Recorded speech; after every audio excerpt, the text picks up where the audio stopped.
Hi guys, welcome to the fourth podcast in YarninBlak.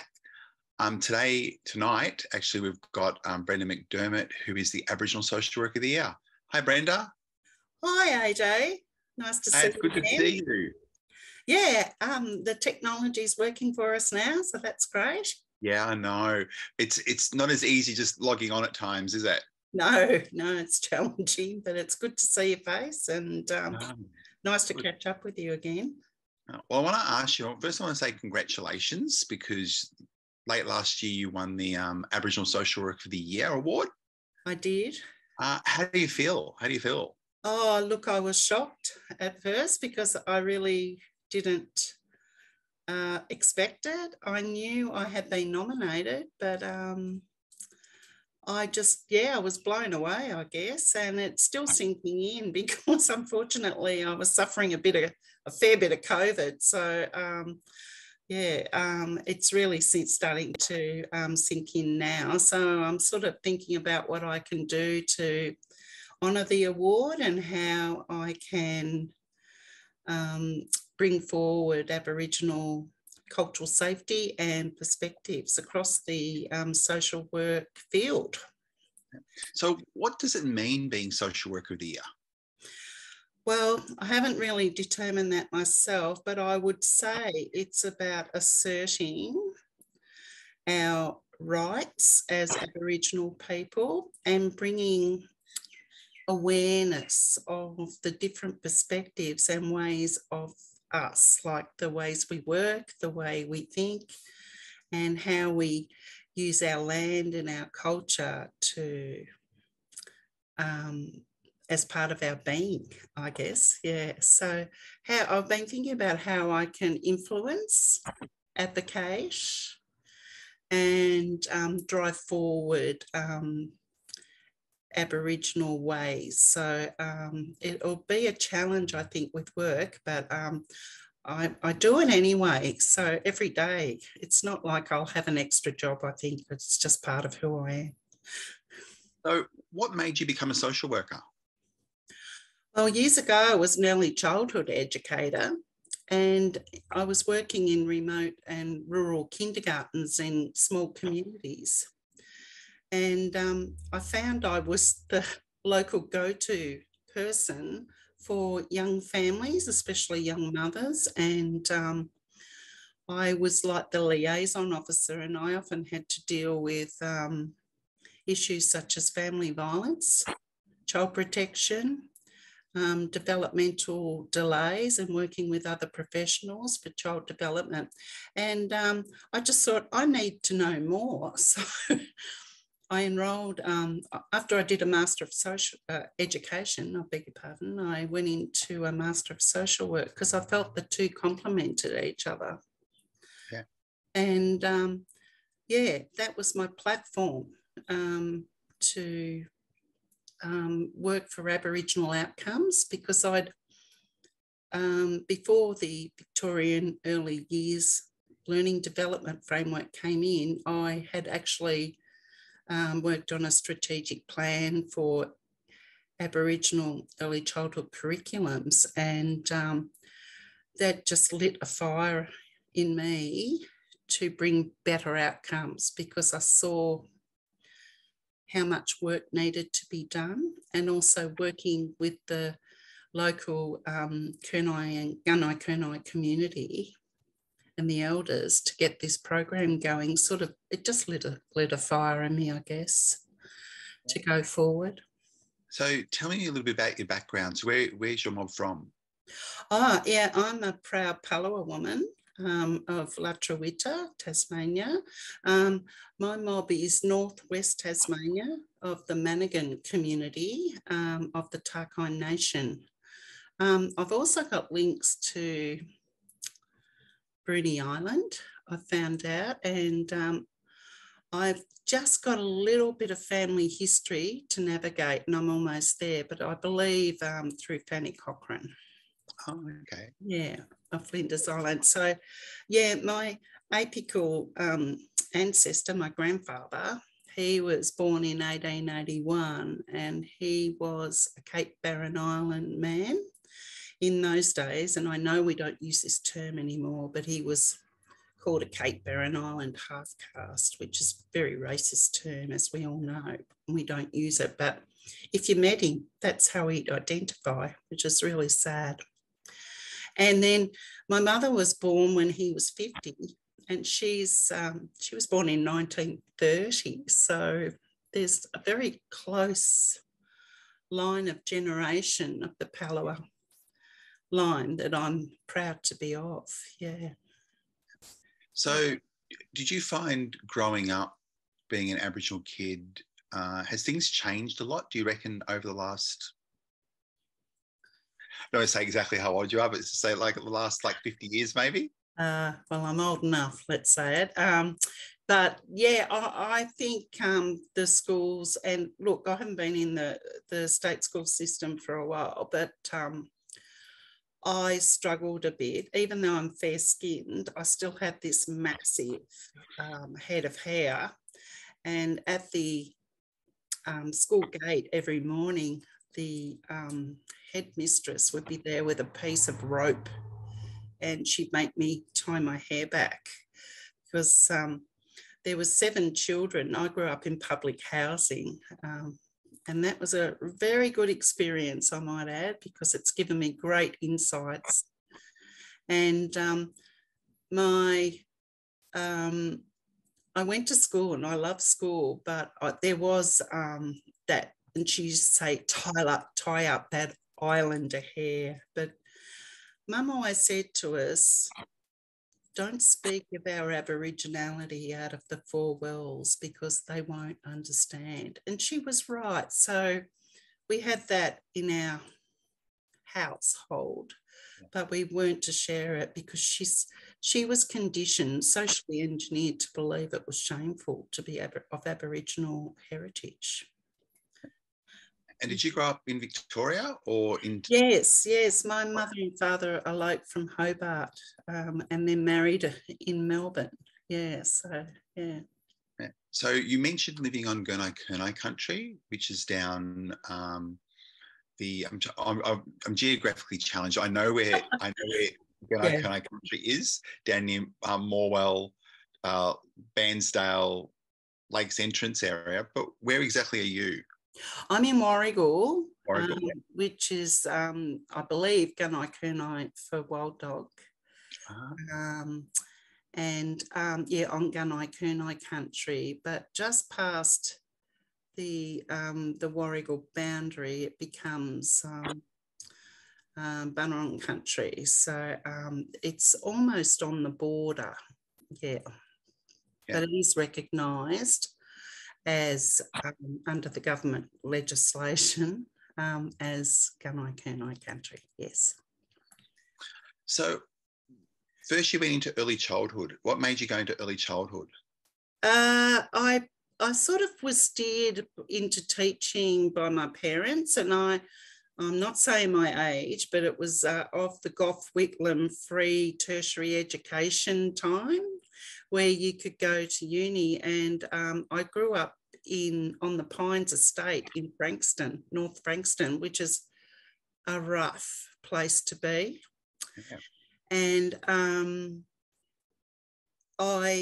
the Frankston Teachers College, which is now Monash University, was the closest to me. And to get there, transport and everything else, I chose that option and got a scholarship to study. So I'm grateful to Mr. Whitlam, without sounding too political, because I would not have got the opportunity to go into tertiary study and teaching had I not had that free education. So you had brothers and sisters? Yes, I've got, overall I'm one of 10, but my mother had 3 children from another relationship. And when she married my father, there was 7 born. So I have 5. So I have 2 sisters overall and 7 brothers, but I've lost one, sadly. In the household growing up on the Pines Estate in Frankston, there was 5 boys and 2 girls. Oh, that's a it's a mob in itself. Yeah, I don't know if you can picture this. There was 2 bunks and a single bed in a small housing commission bedroom. It was the weirdest sight I've ever seen. With just end to end. It was like a dorm. Yeah. So did any of your other brothers and sisters after school go on to university?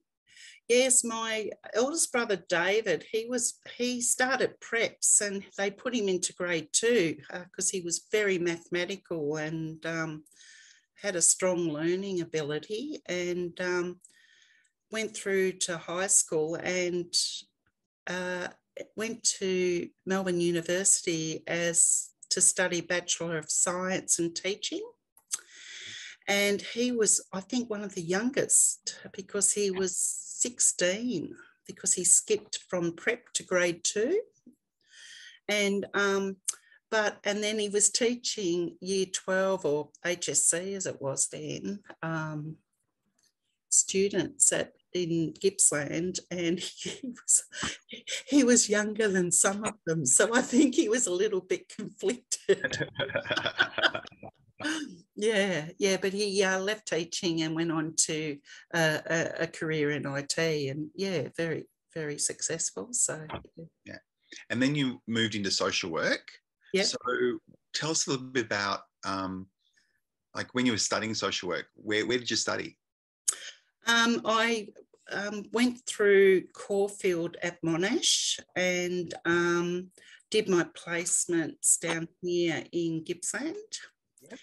And I was very lucky to get into child adolescent mental health and CAMS at Traralgon through the Traralgon Hospital, which is a very big hospital now. Yeah. And and it was a real eye-opener for me, but I was culturally challenged because it was so mainstream, and a lot of the health services are, as we're well aware.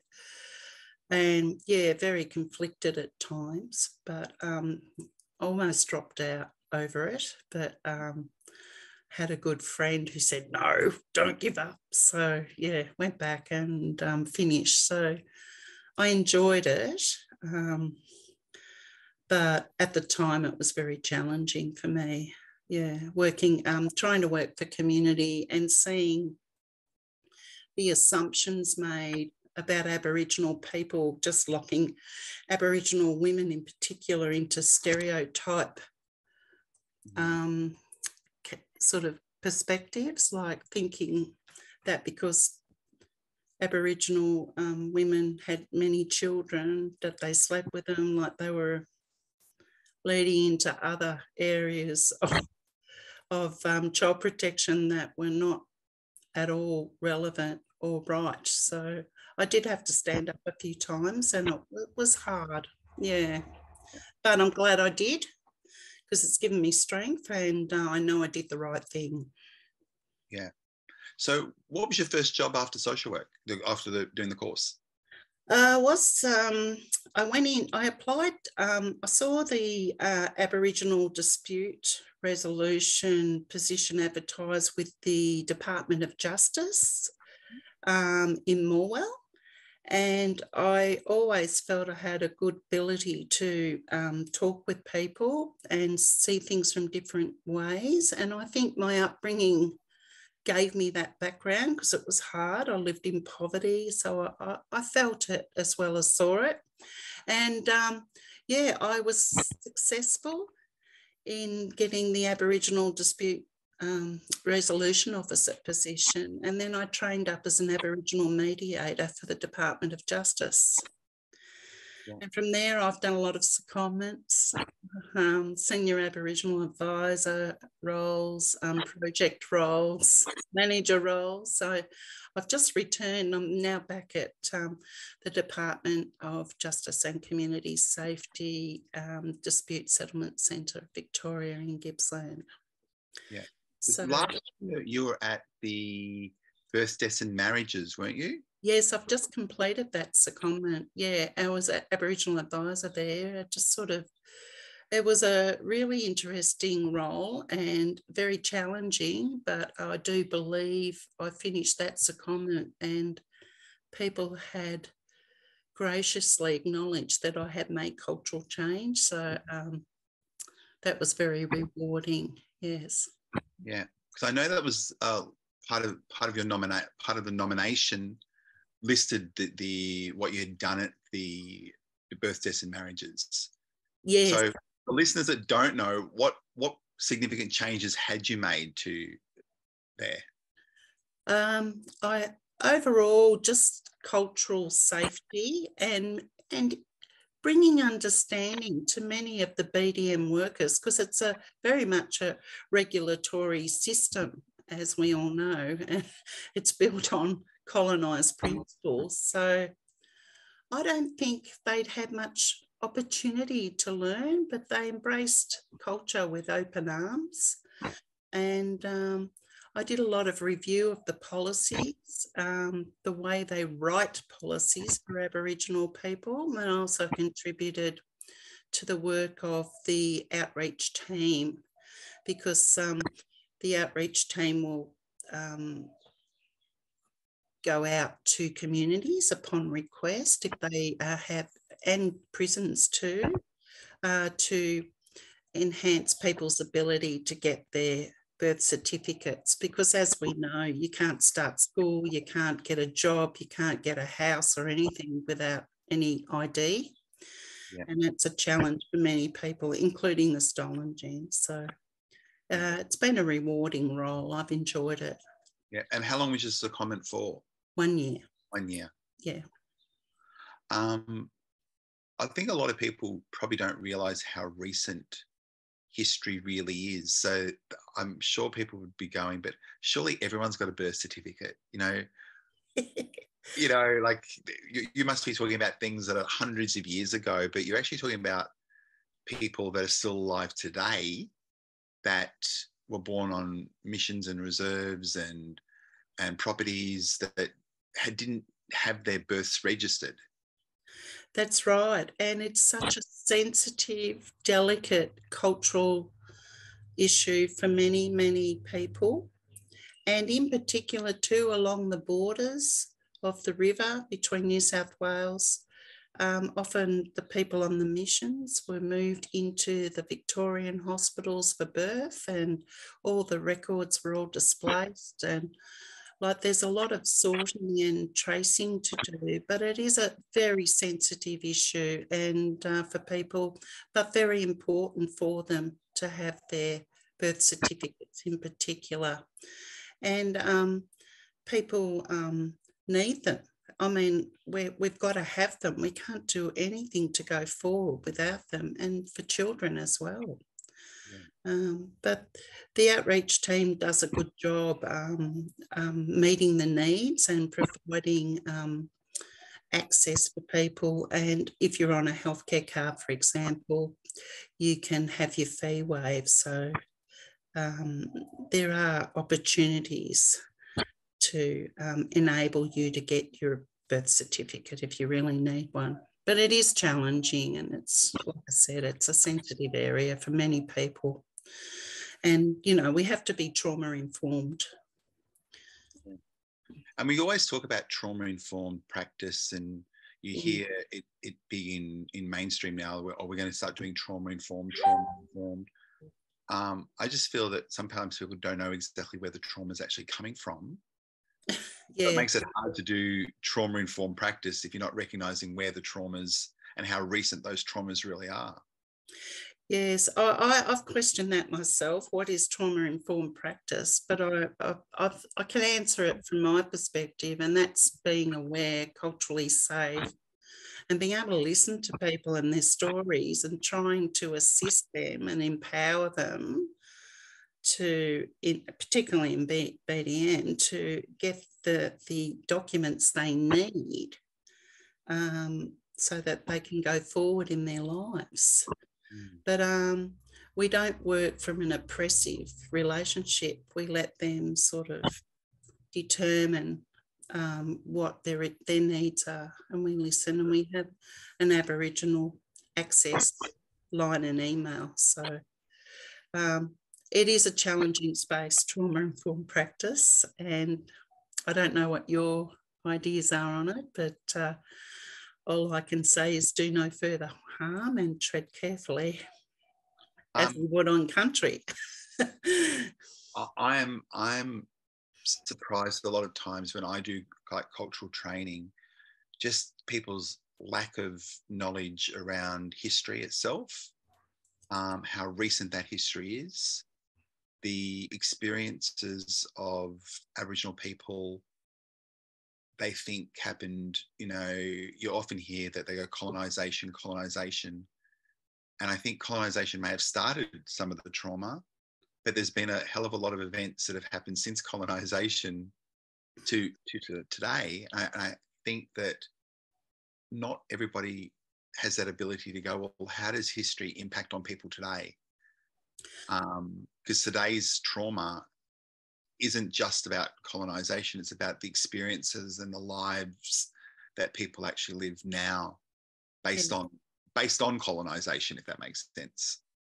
Yeah, and, you know, like I'll talk about yesterday, you know, with the inquiry of a beautiful Aboriginal woman we lost. Oh, sorry, it's still sensitive. But I think everyone in Victoria and even across Australia and the world saw the pain of that, the family, the inquiry, the outcomes, and the trauma that everyone's had to experience. That should not be happening. And you're right. And it's still very raw. It's there. And Aboriginal people have to manage that on top of all the other things that life demands of them. But yeah, we're exposed to it on a daily sort of exercise, if you like. You know, if we go to work, we've got to deal with it. We have cultural load. We have the media coming down on us. The Voice is a huge topic at the moment and showing varying contentious views. So we do have to deal with a lot of trauma, and it's also in us. And then it's like we're still being topped up with it, and we have to deal and function in a colonised society. Yeah. But trauma's huge, and it doesn't go away. But, you know, we can try and look after ourselves and do the best we can, as we all know, and get out on country and work with community and get the strengths from the culture.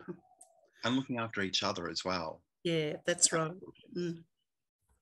I know that, you know, Aboriginal people often are not self-promoters of themselves, if that makes sense. So, and you're only one of quite a few people who've ever won Social Worker of the Year, because there's only ever been 2 people so far that's actually held that award. I wonder who the other person was. Yeah, like I often joke. I haven't said that to, you know, the listeners at all, that, you know, I won the inaugural award, which meant just everybody had to be as good as me. But, you know, you won the second time it's ever been in place. What is that experience like to actually, 1, have the nomination, but then 2, actually knowing that you won Aboriginal Social Worker of the Year? Like I said earlier, I'm still trying to sit with it because there's so much going on, but I'm very honoured and I'm very proud, and I intend on doing the title justice as far as I'm going to promote Aboriginal social work as much as I can and put forward our culture and the strengths of our culture, so that our allies and people that want to learn and know can get on board with us. You know, we will walk together, and it's a great opportunity to do that, to bring awareness, as I see it. And like, it's still early days for me, but I am going to have a presence with this award, and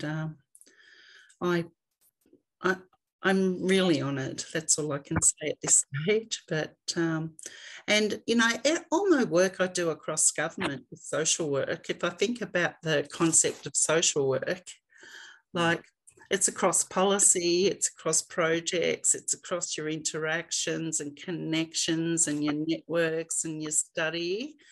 Because I am studying as well, and I'm sort of in a very good position, I think, to bring Aboriginal perspectives across government.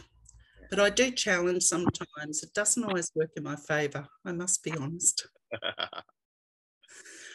And I think what people don't realise that the Aboriginal Social Worker of the Year award is peer assessed as well. So, okay, yeah. So it is peer assessed, which means that other Aboriginal social workers actually recognise your work. Because I think one thing that I know for me, and I'm pretty sure it'd be for you as well, we don't do it for the recognition and the awards. No.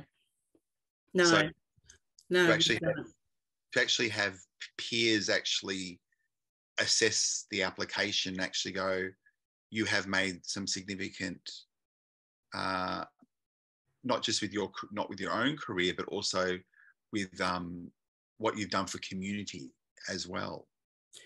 Yeah, so well, I've contributed a lot, and I do sit on a lot of committees and provide sort of a cultural advice, if you like, or influence, and try and sort of break down the barriers and unconscious bias. But I do it respectfully, and I have my ways of working, and I've just sort of refined this in the last few years, believe it or not, because you can't be a bull at the gate, but you've got to influence. And but I find the story and putting people in a safe place to ask questions where there's no shame or blame, and just that they genuinely want to know, a lot of people that I've worked with, but they're just too afraid to ask about Aboriginal culture and ways.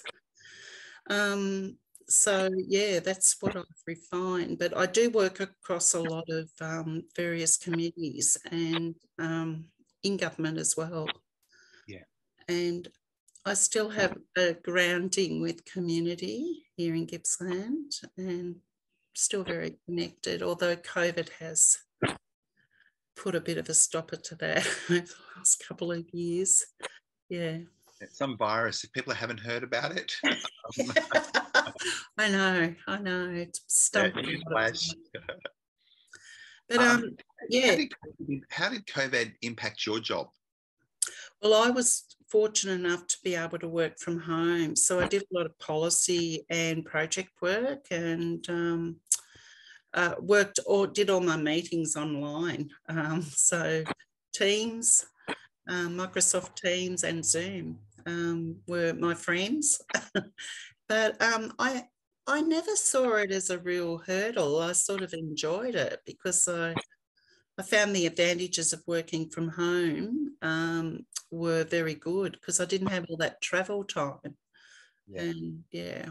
Because were you working in the city and traveling every day, or were you working from like a regional office? I was based at Morwell, okay. And then, but I was with BDM. It's based at 595 Collins Street. But, yeah, that's what I was thinking. But I wasn't going in because of COVID, and because I'm a senior woman. Yeah. I had extra I really needed to look after myself, but I still caught it anyway. Yeah. Yeah. And what do you, I know you've been on a number of committees, and I know you're very involved with the AASW, the Australian Association of Social Work.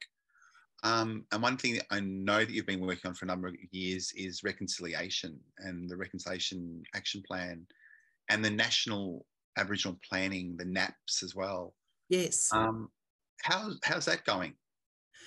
Well, because of the holiday break, I believe I was supposed to have a meeting this evening, but Zoom had a bit of a malfunction. So we're going to review, I think, the Reconciliation Action Plan and then look at the future and, have a good look at it and see and get the Aboriginal committee to have a good look at it and see what improvements we can make and learn from it, because a RAP is a building block of a policy, if you like. So, and, they're challenging to do because people have different opinions and there's funding requirements. If you're going to make some plans, it's got to be backed by a budget usually. Yeah. So it'd be interesting to see how 2023 turns out. Yeah. Is this the AASW's fourth RAP or fifth RAP? I'm not sure, to be honest, because we missed the meeting tonight. But I just got it was a RAP review. Okay. I think it's the fourth. The fourth, yeah. At a guess. Now I'm going to be a little bit political here, but I'll throw it in there. But have you seen much progress with organisations, not just the AASW, but with other membership bodies in terms of reconciliation and engagement with members? Yes, I do see progress.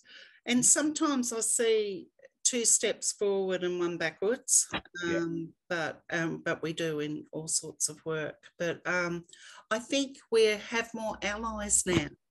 I think we have more people that want to be part of reconciliation. Yeah. And I think the time is right for it. I mean, if you think about the Sydney Harbour Bridge Walk, I think it was 2000, I'm not sure. 2000, 20 years ago. Yeah, like that was a pivotal moment in Australia's Aboriginal reconciliation history. And I feel that momentum sort of coming again. I don't know. It's just my feeling. Yeah. And I've just noticed that more people are more aware of Aboriginal rights and issues, and especially in line of the voice that's going on at the moment and the potential of, sort of having a voice, enshrining voice in the Constitution with the referendum. I think there's a good momentum happening, and it's positive to see. Not everyone agrees, but everyone's entitled to their opinion. What's your dream for reconciliation? I'll be brutally honest. Be brutally honest. And if I gave you I'd like to see 2 sovereigns. Yeah. Because I think until Aboriginal sovereignty and land is acknowledged as in their rightful place, I don't know if we could ever form true reconciliation. Yeah. But that's my opinion. But I've been over in New Zealand and I've seen how strong, the Maori mob are and how they have 2 cultures in the country in their rightful place. They've still got work to do, I admit, against a colonised system, but that would be my great aspiration for Aboriginal Australia. We've just had January the 26th as well. We might as well just throw all the topics in here. What does January the 26th mean to you? Again, I went away and went out onto the water and found spiritual sort of connection. I find it hard, and every year I have to sort of balance my emotions with it, because I realise that there are a lot of Australians, not First Australians out there that cherish the day and look forward to it and do see it as a day of celebration. But I think it's been the lack of education and truth-telling that's got people at that point. But they're still entitled to a special day, and Australia is a great country. So I'm a bit conflicted, I must admit. But for me, I don't celebrate it. I use it as a day of reflection. Yeah. And think about how I'm going to join the change and transform Australia into changing the date, because I think there's a momentum that started and we've got to try and keep that going, because some councils have changed the date. Yeah. So the word's out there, and I think every year it gets stronger. Yeah. More and more people are becoming aware. But again, it's the truth telling that's with the voice that will, bring the realisation of Australia as a nation and the colonised past, that, the land was never ceded. Yeah. Do you still find that you have to explain Aboriginal issues to people? Yes, every day.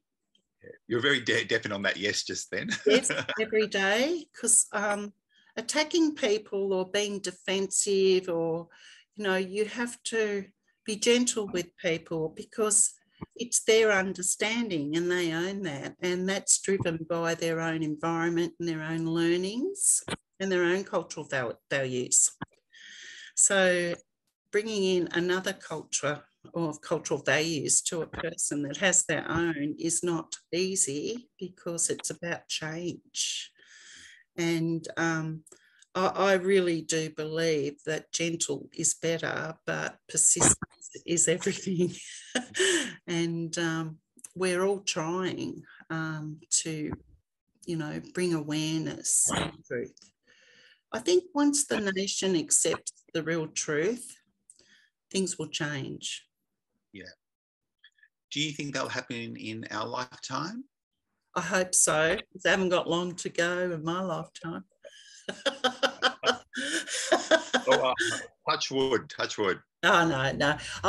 Yes, I do. I would love to see it before I pass on to the ancestors. And I'm hoping that things are going to change. I would hope by our next generation there'll be significant change, because the joy is in the young.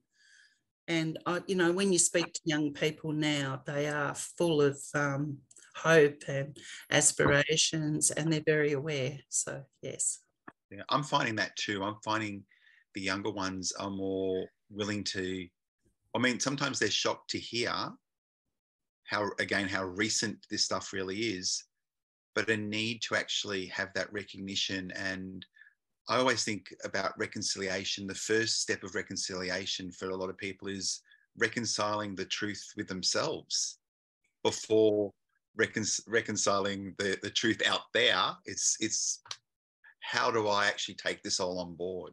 Yes, it's uncomfortable. We have to admit it. It's uncomfortable for us. So for people to hear a different story, that it wasn't just Captain Cook and his special flag and his men, and to hear that, especially for Palawa mob, like the policy of extermination was rife, and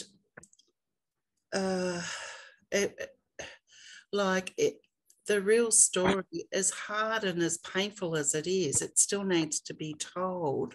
And I think, like I said earlier, through the truth telling, there'll be an awareness that grows, especially in our young people. Yeah. Yeah. But sorry. No, I was just going to say, but it's challenging, and we do have to look after our young people, because the objective of it is not to traumatise people, but to bring some sort of factual realisation to their knowledge. And it's not about blame. It's about understanding the structural and systemic racism and colonised values that are embedded in everywhere across Australia. Yeah. We are seeing quite a number of new Aboriginal social workers coming into the field. One of my questions was, when you did social work, how many other Aboriginal social workers were in your course with you? Not one that I was aware of. No one but me. Not one. And I found it awfully hard. For example, NAIDOC week was approaching, and I wanted to go to the local community flag raising for Monday morning, as you do, start off the week. And I wasn't allowed.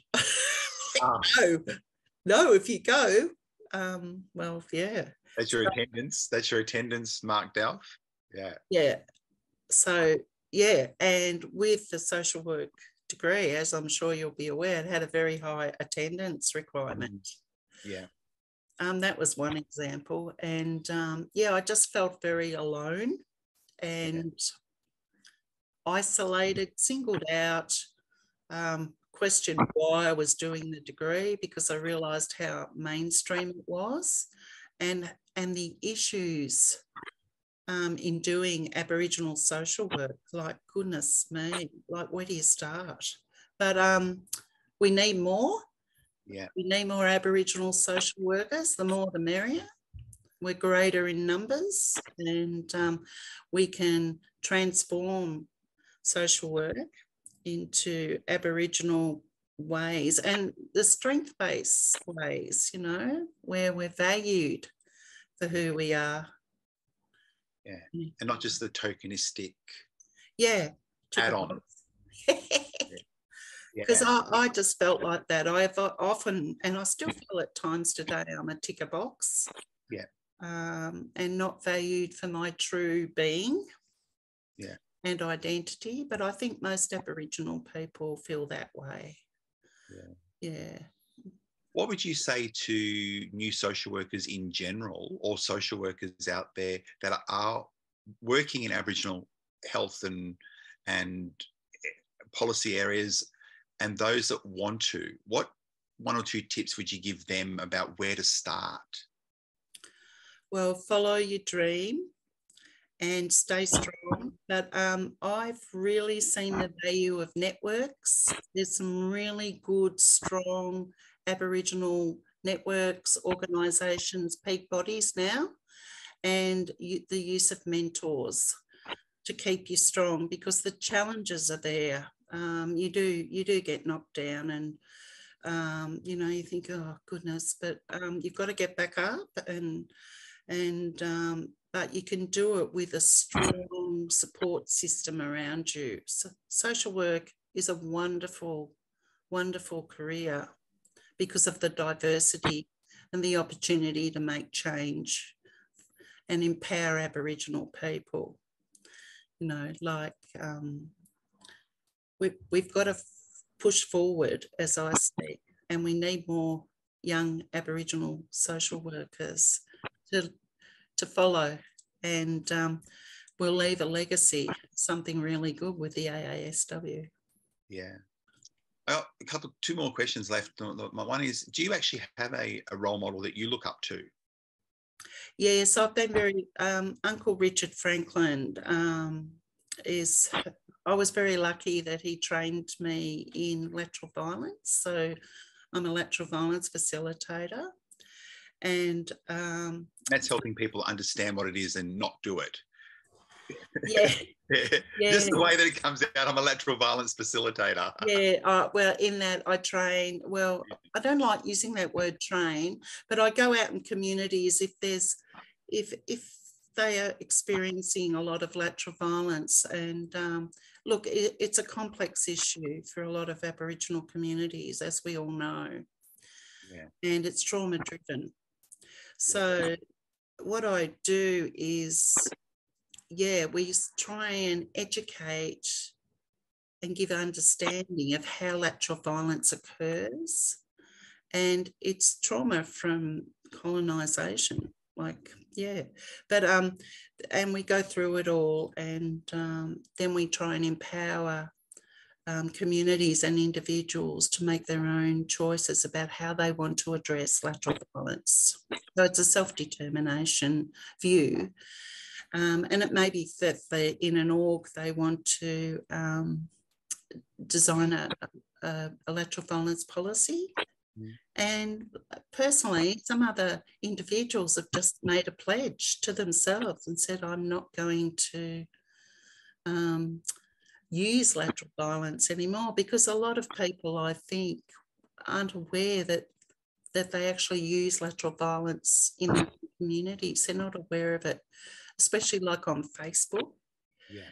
And I think understanding that it's trauma-driven and it's disempowerment, and not being able to voice, and then you go sideways and usually, well, you feel the stress and the disempowerment, and you'll turn on people that you should care about and love the most. So it's a very intricate thing, but it is trauma-driven. And I think once communities realise that, I think they have a better understanding to make change for themselves.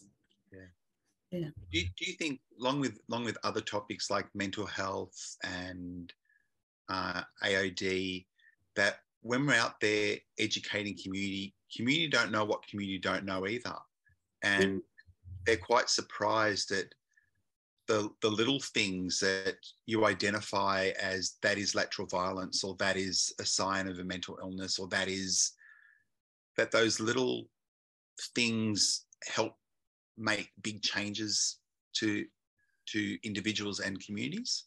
Yes, I did a training out in Gippsland here, and one of the young girls said to me, oh, I didn't realise I was lateral violencing. So, and I'll never forget her comment. And but she was empowered to realise what she was doing, and that from that make change. And she said, oh, I won't put that on Facebook anymore. So they are small changes, and they're, I suppose, aha moments for a lot of people, because you do get stuck in that intergenerational trauma, and to break the cycle is challenging, as we all know. But just bringing awareness and allowing people to think through what it means for them. And I think we've all done it without realising it, let's face it, because it's a hard thing to understand. And but if we can make change. I know I explain to people sometimes when the topic comes up, when they go, oh, but I need to name and shame them. It's about bringing them out. I go, naming and shaming can be a form of lateral violence. Exactly. I'm not the lateral violent person. I'm going, not your intent, but those 26 posts of you with all the text messages the other person put up, that's the lateral violence component. Yeah, it's the behaviour. Yeah. And if we can separate it from the person, so the person's not the problem, it's a person that has a behavioural problem, if you like, and brought on through colonised impacts. So if you can separate it from yourself, you can look out and think, well, yeah, I did that. But it's a realisation, if you like, that it's separate from yourself, but you don't see it as part of who you are. Yeah, it's tricky. It's a bit of science. Which is your favourite topic. I know. Yeah. I know we have to wind up a little bit, but I think my last question that I've got is, if I gave you a magic wand and a bucket load of money and said, you can fix or change something out there to help improve Aboriginal people's lives, what would it be? Oh. I know sometimes it's a hard question to think. Yeah, look, it'd be many things, but I think it's up to our government to acknowledge our people and their rights and their sovereignty. I think that's a start. And look, we can have treaties. I mean, it's up to communities to decide what they want. But for me, I would really like to see Aboriginal people in equal partnerships leading the country. And I think that's where the great change will come. We need more Aboriginal leaders in high places. If we're stuck with a colonised system, and it looks like we are, then we've got to live side by side. We need to do that equally. Yeah. Yeah, and hopefully from there, things will change. Yeah. Well, I want to say thank you very much for joining me tonight and yarning with me, and I'm sure the viewers will love it as well. Thank you. Congratulations on being yes. 2023 yes. Social Worker of the Year. Oh, thank you, AJ. It's been a pleasure to yarn with you. I've actually enjoyed it because I don't get this opportunity either to share what I think and to guide people in the future if they want to be an Aboriginal social worker. Hint, hint. Yeah. Okay. Thanks, Brenda. And thanks, guys. I'll see you at the next podcast. Thanks, AJ. Bye, everyone.